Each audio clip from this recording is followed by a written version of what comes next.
ये paper leak ये कोई मामूली विषय नहीं है।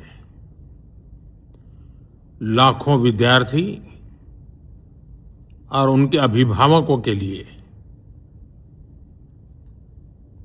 बहुत ही पीड़ादायक है और इसलिए पेपर लीक घटना से अब तक पिछले 2.5 महीनों में अनेक विहित कदम उठाए गए, गुनहगारों को पकड़ा गया है, वे जेल में पड़े हैं। हमारा सबसे महत्वपूर्ण जिम्मा था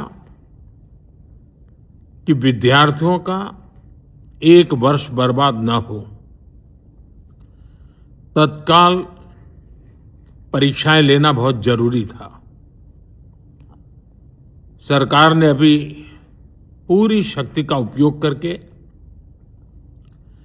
कम से कम समय में 22 लाख जितने विद्यार्थियों के एग्जाम हो जाएं, इसका प्रबंध किया।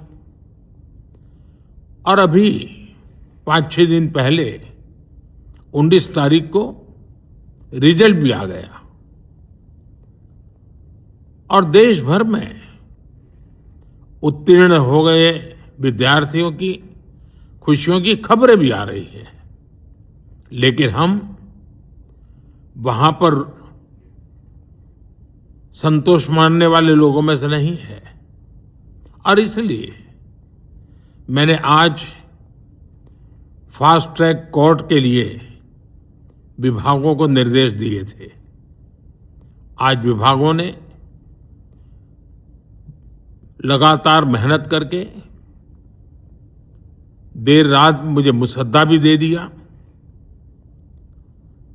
फास्ट ट्रैक कोर्ट और कठोर सजा के प्रावधान के साथ का ये मुसद्दा कल कैबिनेट में चर्चा होगी। कैबिनेट के साथियों के सुझाव के बाद उसका अंतिम रूप दिया जाएगा और सोमवार से संसद का दूसरा सप्ताह शुरू हो रहा है। तब